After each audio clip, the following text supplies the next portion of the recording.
یہ حدیث کہ علی الحق والحق مع علی، اس کا مطلب یہ ہے کہ اہل بیت، علی مطلب اہل بیت، علی کا مطلب ائمہ، علی کا مطلب ولایت، علی کا مطلب تشیع، علی کا مطلب آپ کہ جو امیر المؤمنین کا ماننے والا ہے وہ کس کے ساتھ ہے؟ حق کے ساتھ ہے۔ علی کردار کا نام ہے، علی ایک روش کا نام ہے، علی ایک نظریے کا نام ہے۔ فرمایا علی الحق، جو علی والا ہے وہ کس کے ساتھ ہے؟ حق کے ساتھ ہے۔ اور جب آپ حق کے ساتھ ہوتے ہو تو پھر حق بھی آپ کے ساتھ ہوتا ہے۔ دوسرا حق اللہ ہے، اگر آپ حق کا ساتھ دو گے تو اللہ بھی کس کا ساتھ دے گا؟ آپ کا ساتھ دے گا۔ تو زندگی اگر حق کے ساتھ ہو، یہ حق و باطل کی جنگ ہر روز ہماری زندگیوں میں چلتی، میاں بیوی کے جھگڑے، بہن بھائی کے جھگڑے، پیسوں کا لین دین، کہیں پہ جھوٹ کہیں پہ سچ، یہ نگاہیں روڈوں پہ ادھر ادھر جاتی ہیں، یہ قدم کبھی ادھر ادھر جاتے ہیں، یہ جنگ حق و باطل ہے۔ اس لیے میرے چھٹے امام فرماتے ہیں کہ ڈیلی تمہارے وجود کے اندر اللہ نے دو لشکر بنائے، باطل کے لشکر، حق کے لشکر۔ پھر امام نے ایک ایک لشکر کا سپاہی کا نام بھی لیا ہے کہ مثلا صبر حق کا سپاہی ہے، شکر حق کا سپاہی ہے، سچائی حق کا سپاہی ہے، جھوٹ باطل کا سپاہی ہے، غیبت باطل کا سپاہی ہے، بغض و نفرت باطل کا سپاہی ہے، حسد باطل کا سپاہی ہے۔ تقریباً 70 سپاہی حق کے بتائے، 70 سپاہی باطل کے بتائے کہ یہ آپس میں لڑتے رہتے ہیں۔ اب سوال یہ ہے کہ اس بیچ میں تو کس سپاہی کے پیچھے لگتا ہے اور کس سپاہی کی بات کو مانتا ہے۔ اگر زندگی حق کے سپاہیوں کے پیچھے چلی تو یہ ولایت امیر المؤمنین میں گزاری ہوئی زندگی ہے، لیکن اگر زندگی باطل کے سپاہیوں کے ساتھ چلی تو یہ زندگی یزیدی زندگی ہے۔ صلوات پڑھے محمد و آل محمد۔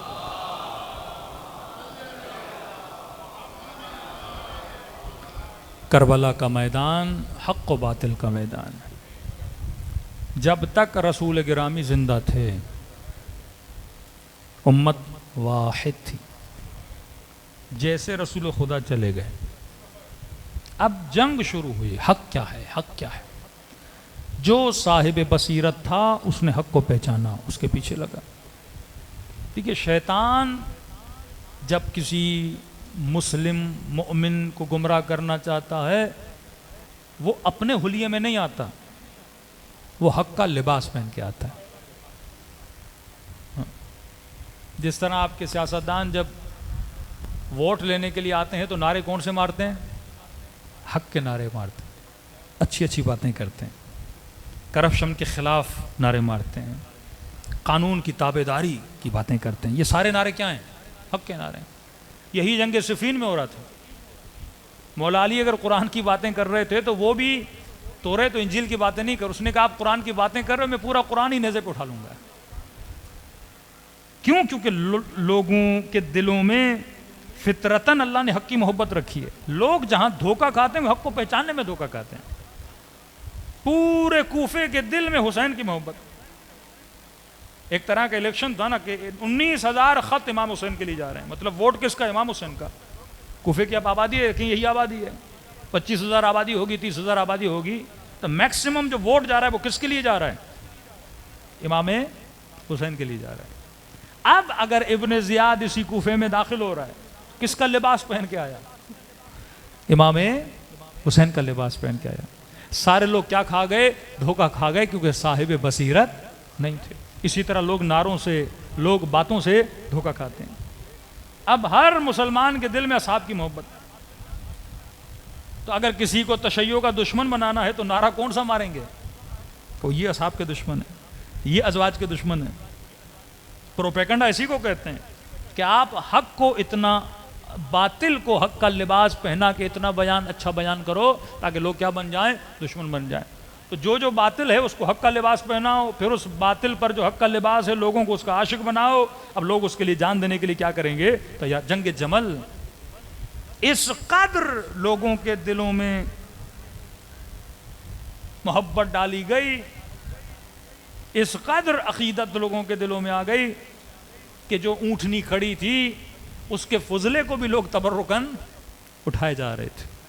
جب محبت آ جاتی ہے اب انسان کا ذہن کام نہیں کرتا، یہاں تک کہ امیر المومنین کا چاہنے والا جنگ جمل کے بیچ میں کہتا ہے دائیں طرف دیکھوں نبی کی زوجہ طلحہ زبیر اتنے بڑے بڑے اکابر صاحب، ادھر دیکھوں علی ابن ابی طالب عمار ابو ذر کا پریشان ہو گیا، ادھر بھی حق ادھر بھی حق۔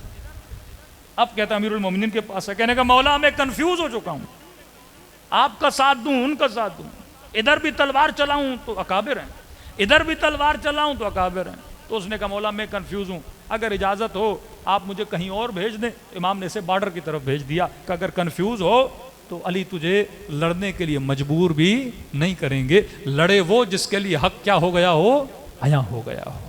تو زندگی میں جب آپ کے لیے حق واضح ہو جاتا ہے پھر آپ تلوار اٹھاتے ہوئے بھی جھجکتے نہیں ہو۔ عمار کبھی نہیں جھجکا، مالک اشتر کبھی نہیں جھجکا، امیر شام کے خیمے تک آ گیا مالک اشتر اور کہا کہ علی کو کہو مجھے اجازت دیں ابھی جاؤں اور کار کو تمام کر کے واپس آ جاؤں۔ لیکن کہا کہ مالک ایک قدم آگے بڑھاؤ گے، وہاں ساری تلواریں امیر المؤمنین کے سر پہ آ چکی ہیں۔ مطلب مالک لڑنے میں کبھی جھجکا نہیں، کیونکہ حق اس کے سامنے کیا تھا، عیاں تھا۔ جناب حر کے سامنے جب حق واضح ہو گیا اب ایک قدم پیچھے نہیں ہٹا، کہ جب حق ظاہر ہو گیا کہ یہی وہ راستہ ہے جس میں نجات ہے، لہٰذا امام حسین کا ساتھ بھی دیا، جان بھی قربان کی۔ کبھی آپ اپنے آپ سے پوچھیں کیا حق آپ کے لیے ظاہر ہے؟ کیا شریعت پہ ایمان ہے؟ بلیو مگائیں نہیں، چلتے ہوئے کبھی انسان ہاتھ کانپے نہیں، جب پتہ چل گیا کہ حق ہے پھر انسان اپنی جان تک بھی